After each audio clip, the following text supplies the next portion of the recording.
As I may have said before, with so many on the left, it's not the principle that counts, but the side. A couple of examples this week. First, we're told by the left that Donald Trump, Republican candidate for president, is a violent, hate-speaking bully. Terrible. But then Catherine Murphy of the very left-wing Guardian, with the help of Robert De Niro, does this on the left-wing ABC. I cannot say this any better than Robert De Niro, so let's hear from him. I mean, he's so blatantly stupid.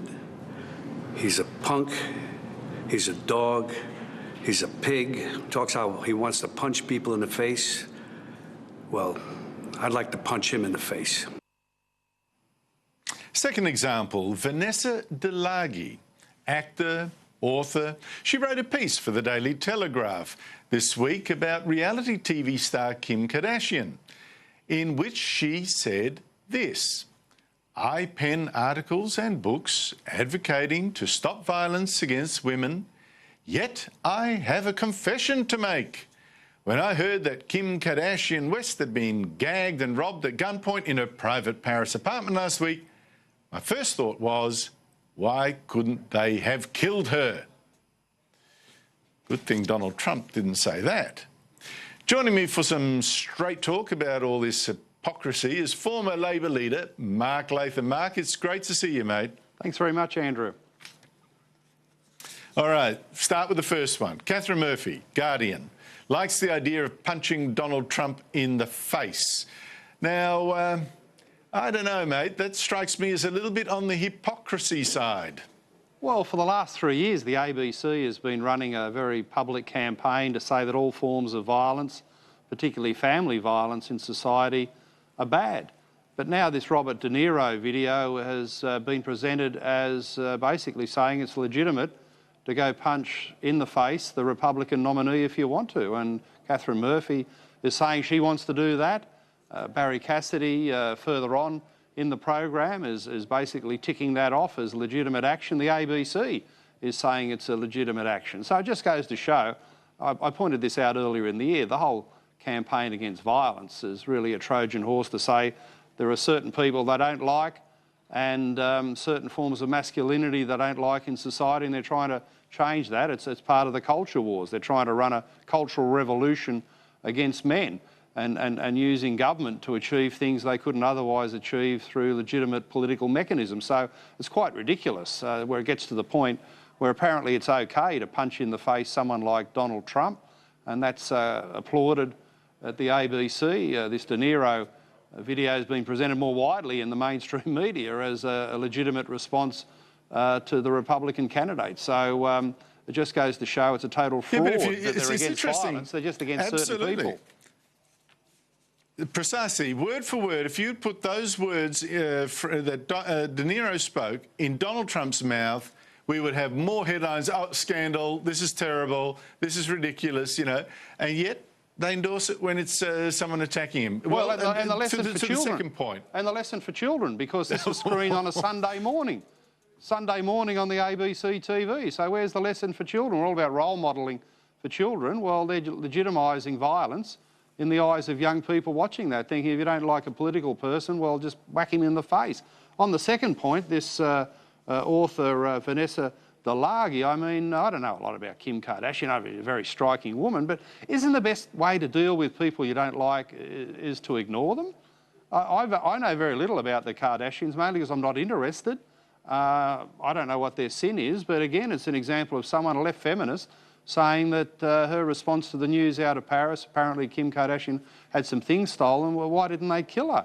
Well, again, imagine that if that was said by any man in society or a right-wing woman in society. But from what I can see, I did do some research on this, Andrew, the response to Vanessa de Laghi has been very muted. I can't find anyone in the media, any female in the media or on social media who's condemning this suggestion that Kardashian should be killed other than Rita Panini. So you don't find left-wing women condemning this sort of call to violence unless it's being done by a right-wing woman or by a right-wing man. As I keep saying, it's for so many tribalists, let's say tribalists, it's not the principle, it is the side. As you say, if it's someone they agree is hateful, that's quite all right. You know, the same sort of language, the same sort of sentiment, that's quite all right. You know, and it raises the thing, Bertrand Russell, that a left-wing Nobel Peace Prize winner or literature, I can't remember, literature I think it was, once said, idealism, much that passes for idealism is disguised hatred or love of power. Aren't we seeing exactly that, mate? They're not filled with the milk of human kindness. It's about power or hate. Oh, absolutely. And politicians should be wary of this, because things like domestic violence are used as a Trojan horse.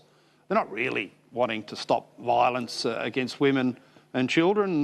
This particular woman here, her first thought was to kill a woman, Kim Kardashian. And well, not to kill her personally, but yeah. Well, why wasn't she killed? And cheering that concept on.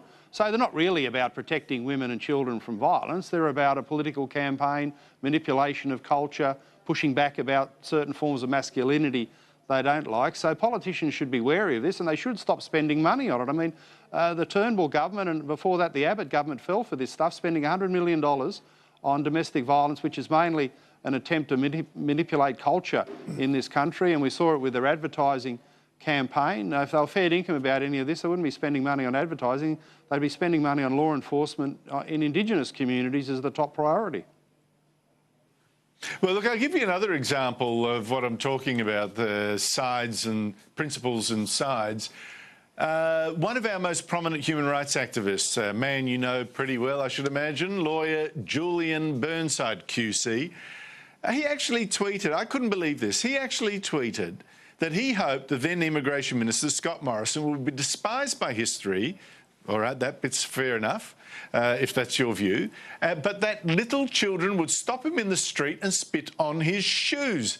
How does a human rights lawyer come to write that kind of stuff? Well, where does it come from? How does someone from the left, these people are supposed to be against violence and disrespect. I mean, calling on children to spit on people is pretty rugged. Again, where's the role model for young people in society from the likes of Burnside? The point is, Andrew, that the left here on this question of border protection are absolutely delusional. They're totally putting the means, in their eyes, of open borders ahead of the final objective, the end of public policy. The truth is that Scott Morrison should be congratulated by every fair-minded, compassionate Australian for stopping the boats and stopping the drownings. You can argue that Scott Morrison has saved thousands of people from drowning in the waters between Australia and Indonesia. Does he deserve to be spat on for that? No, he deserves to be congratulated. That is a true act of compassion, recognising his achievement. Now, I say that from someone who comes from a Labor Party background, but the idea that anyone from the left of centre position, anyone with a single bone of compassion in their body can think that it was a good thing to have 1,200 people drowning under the Rudd and Gillard governments, well, you really got to have a good look at yourself in the mirror and reassess really why you have any political involvement at all. I was struck today, Mark. Labor, as you know, now says we can't have a people's vote on same-sex marriage because that debate just encourages people to say nasty things that make gays feel like killing themselves. And as I showed last night, in fact, the suicide rate in Ireland, the year that they had a public vote, was the lowest in absolute years. I don't think there's any evidence for this claim. But it raises this question, Mark. Now that the plebiscite is, let's say, it's dead, it's gone, it's not happening, does that mean, to be consistent, Labor from this point on must say nothing at all, must encourage no debate on gay marriage for the rest of this term of Parliament, because if it does, that would just encourage the haters?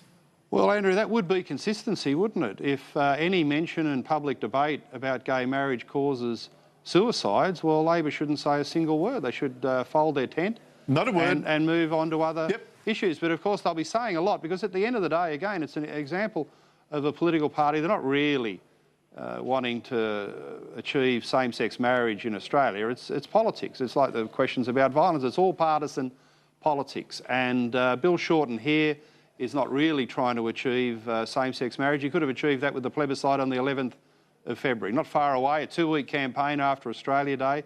minimalist debate and disruption, and if any concerns about the mental health of the same-sex community, then 11th of February would have been the best way to go. But he's not really wanting to achieve that. He's wanting to maximise political inconvenience for the Turnbull government. That's what this is all about.